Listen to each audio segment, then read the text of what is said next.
Boa tarde, gente, tudo bem? Como estão vocês?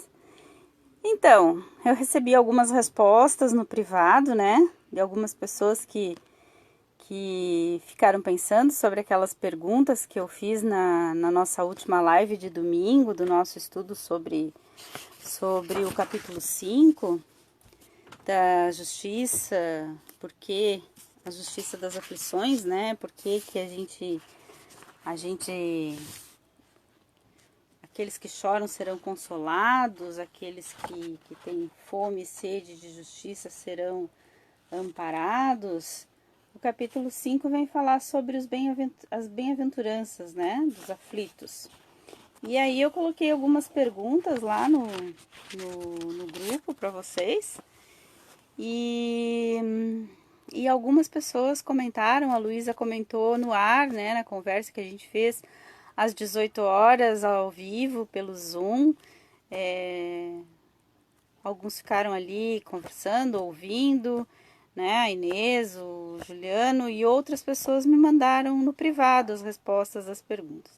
Mas eu vou então passar assim rapidamente aquilo que mais ou menos eu tenho aqui como definição do que eu tirei daquela leitura ali da primeira parte, né?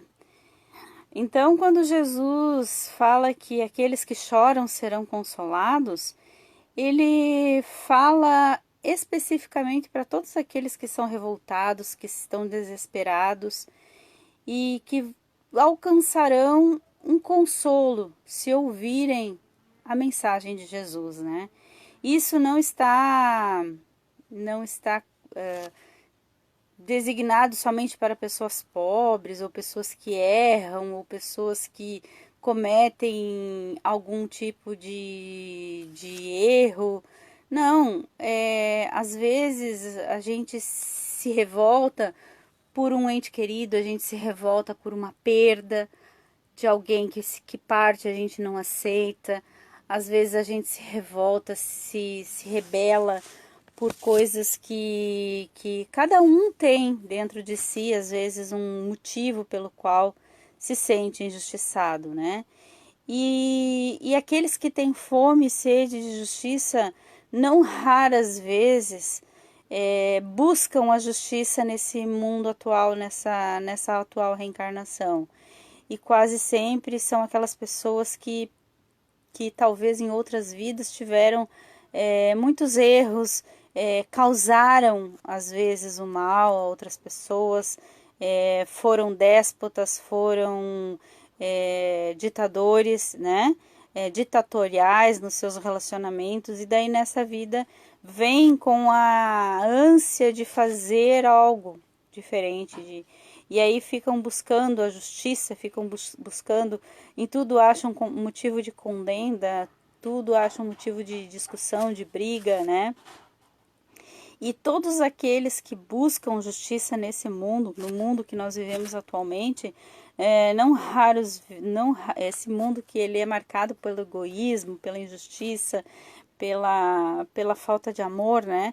Aquelas pessoas que às vezes se dedicam a lutar por justiça ou buscar por justiça de alguma forma, eles serão mal interpretados, vão sofrer perseguições, vão sofrer muitas dissensões, mas no futuro, mesmo que no plano terreno não logrem todos os êxitos que desejam, no mundo espiritual eles vão ter muitas alegrias e muitas oportunidades de aprendizado, de voltar e poder terminar muitas vezes aquilo que numa existência eles começam, e aí depois eles voltam a fazer parte daquela obra ou daquele trabalho em função da justiça, do amor por alguém ou por uma causa ou por alguma situação em que eles estão vinculados.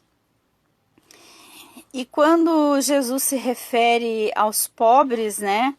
Aos pobres de espírito, via de regra, aqueles que são pobres hoje são os ricos do ontem e que não souberam utilizar suas riquezas em favor do bem e no serviço ao próximo, né? Pobres que eu digo pobres pobres, né? Aqueles que estão na margem da pobreza, que estão ali aprendendo uma lição, aprendendo a viver com pouco, aprendendo a dividir, né? Então não são em absoluto espíritos menos inteligentes ou ignorantes, não. Às vezes ali naquele meio tem espíritos que já tiveram acesso a conhecimento, a entendimento, e usufruíram mal. Então eles nascem com algumas limitações para valorizar muitas vezes aquilo que eles desperdiçaram em outra existência. Mas não significa que devemos julgá-los ou menosprezá-los.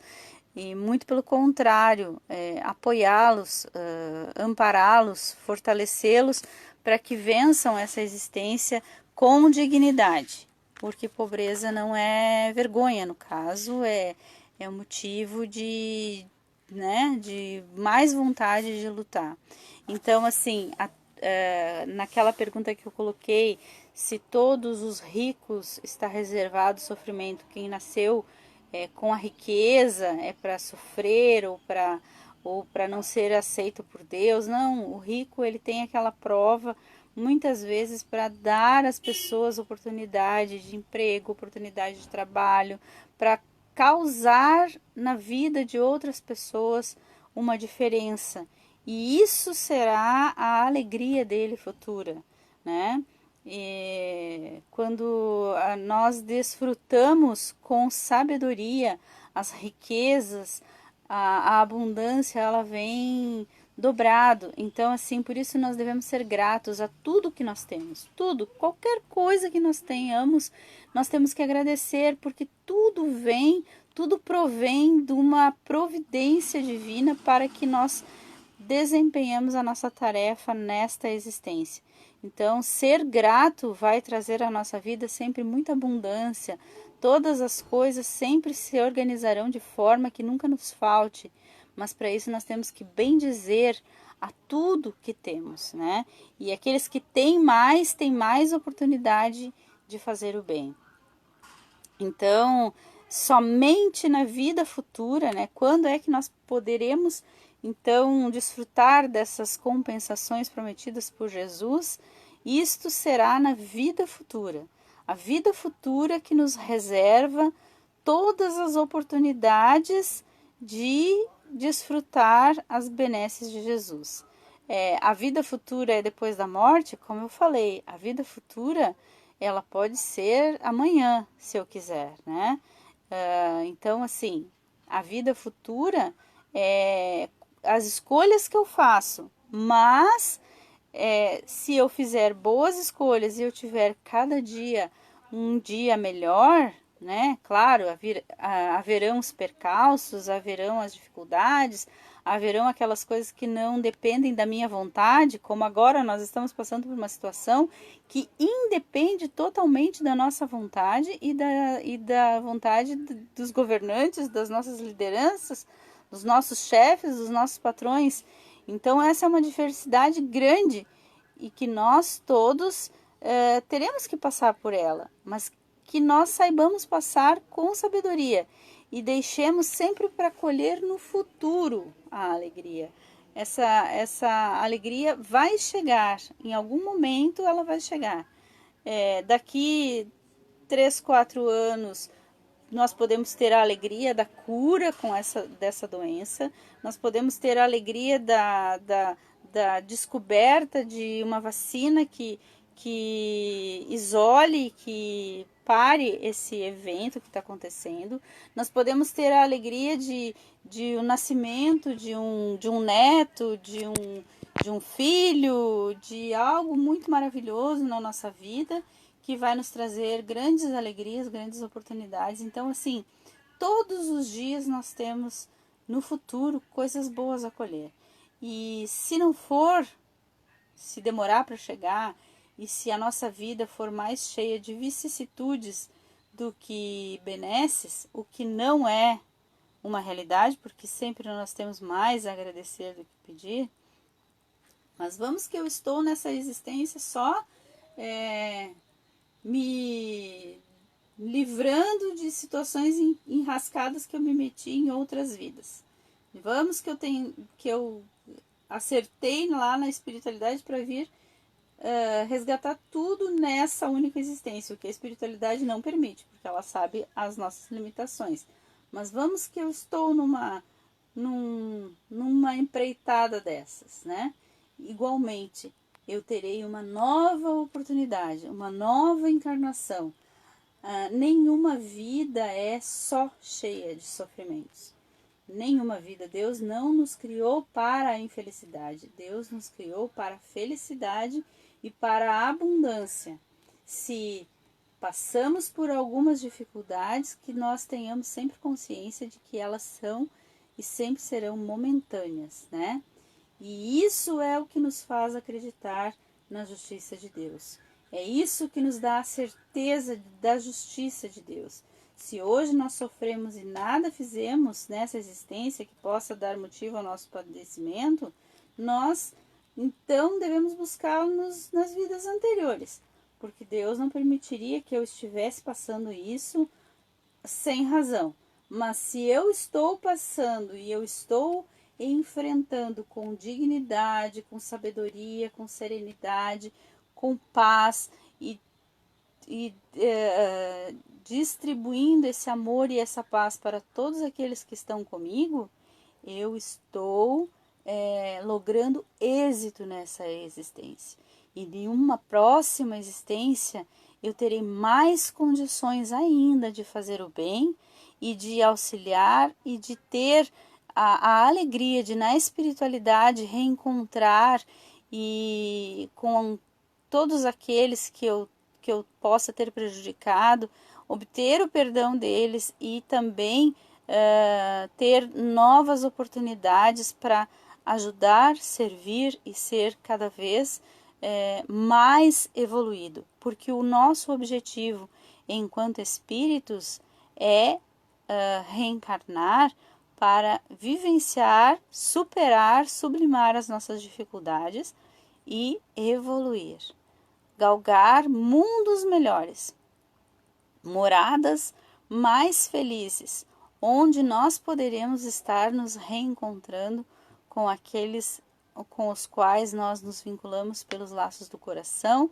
para amar e servir sempre e cada vez mais, tá bom?